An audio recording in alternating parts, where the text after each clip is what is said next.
Assalamualaikum warahmatullahi wabarakatuh. Perkenalkan, nama saya Zara Syifa Salsabila, Prodi S1 PJJ Akuntansi, kelas AK201 dengan NIM 2503010 Pada kesempatan kali ini, saya akan mempresentasikan makalah yang berjudul Analisis Fluktuasi Inflasi, Pengangguran dan Respon Kebijakan Makroekonomi menggunakan model ADIS, studi kasus syok ekonomi di Indonesia. Nah, dalam presentasi ini saya akan membahas bagaimana syok ekonomi, khususnya pandemi COVID-19 dan kenaikan harga pada tahun 2022, mempengaruhi inflasi, pengangguran, output nasional, serta bagaimana pemerintah dan Bank Indonesia merespon kondisi tersebut. Pada slide pertama, yaitu adalah latar belakang, perekonomian suatu negara selalu mengalami perubahan, baik dalam pertumbuhan ekonomi, tingkat harga, maupun kondisi pasar tenaga kerja. Inflasi dan pengangguran merupakan dua indikator penting dalam melihat kondisi perekonomian. Inflasi yang terlalu tinggi dapat menurunkan daya beli masyarakat, sedangkan pengangguran yang tinggi dapat menurunkan kesejahteraan karena masyarakat kehilangan pendapatan. Nah, di Indonesia, salah satu syok ekonomi terbesar adalah pada saat pandemi COVID-19. Pada tahun 2020, pembatasan aktivitas masyarakat menyebabkan konsumsi, investasi, produksi, serta kegiatan ekspor dan impor mengalami penurunan. Akibatnya, banyak perusahaan mengurangi produksi dan melakukan PHK. Kemudian pada tahun 2022, Indonesia menghadapi kenaikan harga energi dan pangan dunia. Akibat konflik Rusia, Ukraina, kenaikan tersebut meningkatkan biaya produksi dan akhirnya mendorong kenaikan harga barang.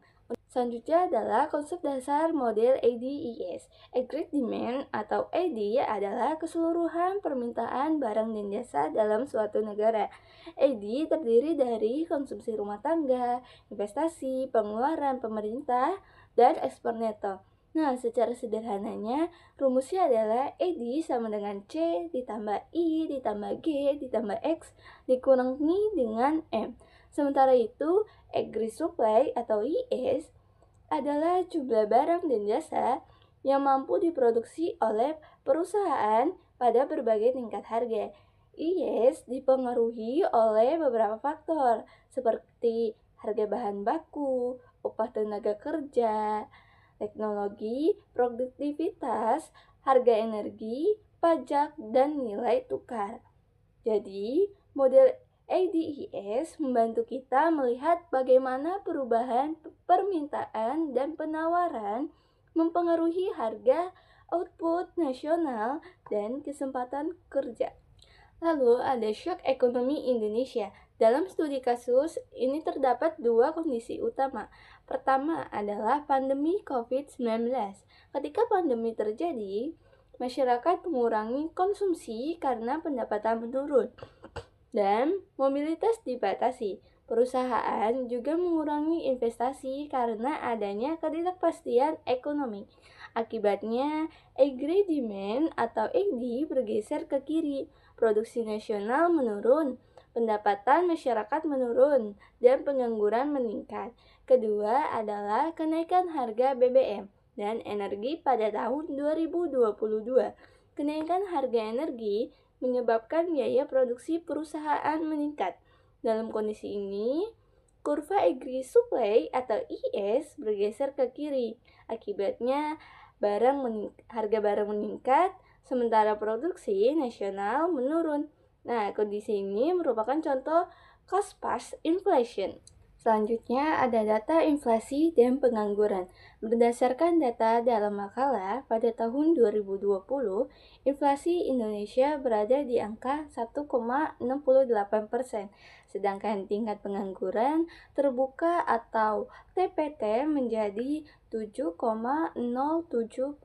Pada tahun 2021, inflasi sedikit meningkat menjadi 1,87% dan pengangguran turun menjadi 6,49%. Kemudian pada tahun 2022, inflasi meningkat cukup tinggi menjadi 5,51%. Hal ini berkaitan dengan kenaikan harga energi, gangguan rantai pasok, dan penyesuaian harga BBM. Sementara itu, TPT terus mengalami penurunan, yaitu 5,86% pada tahun 2022 dan 5,32% pada tahun 2023.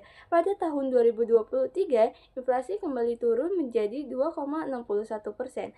Ini menunjukkan adanya perbaikan kondisi ekonomi setelah berbagai kebijakan stabilitas diterapkan. Lalu ada jenis inflasi atau cost-plus inflation. Berdasarkan analisis dalam makalah, inflasi yang terjadi pada tahun 2022 lebih tepat dikategorikan sebagai cost-plus inflation. Artinya, inflasi terjadi bukan terutama karena permintaan masyarakat meningkat, tetapi karena biaya produksi meningkat.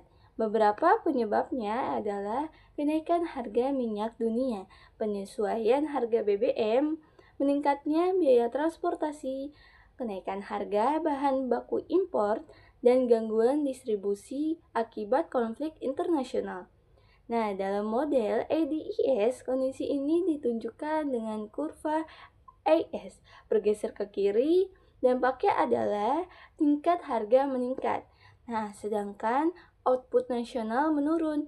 Jadi, dapat dikatakan bahwa shock dari sisi penawaran menyebabkan inflasi sekaligus memberikan tekanan terhadap kegiatan produksi. Selanjutnya ada dampak terhadap perekonomian. Shock ekonomi memberikan dampak yang cukup luas terhadap perekonomian Indonesia. Dampaknya antara lain, pertumbuhan ekonomi menjadi lebih lambat, pengangguran meningkat, daya beli masyarakat menurun, dan investasi mengalami penurunan karena ketidakpastian. Selain itu, masyarakat yang kehilangan pekerjaan mengalami penurunan pendapatan, sehingga risiko kemiskinan juga meningkat. Nah, bagi dunia usaha, kenaikan biaya produksi dan gangguan distribusi juga menjadi tantangan karena dapat mengurangi keuntungan dan kapasitas produksi. Lalu ada kebijakan pemerintah dan Bank Indonesia. Untuk mengatasi shock ekonomi, pemerintah dan Bank Indonesia tidak cukup hanya menggunakan satu kebijakan.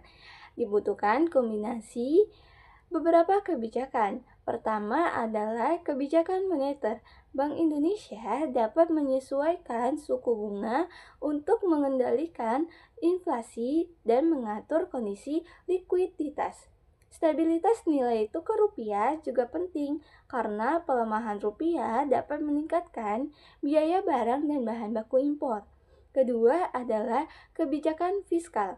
Pemerintah dapat memberikan bantuan sosial untuk menjaga daya beli masyarakat, memberikan insentif pajak kepada dunia usaha, memberikan subsidi, serta menjalankan program pemulihan ekonomi nasional atau PEN. Ketiga adalah kebijakan sisi penawaran. Pemerintah perlu meningkatkan produktivitas, memperbaiki distribusi barang, memperkuat ketahanan pangan, menggunakan teknologi, dan mengembangkan energi alternatif. Dengan kombinasi ketiga kebijakan tersebut, tekanan inflasi dapat dikurangi sekaligus mendukung pemulihan ekonomi. Selanjutnya ada kebijakan yang paling efektif. Berdasarkan hasil analisis, kebijakan yang paling efektif bukan hanya kebijakan moneter atau fiskal saja, tetapi kombinasi antara kebijakan moneter, fiskal, dan sisi penawaran. Kebijakan moneter berfungsi mengendalikan inflasi dan menjaga stabilitas rupiah.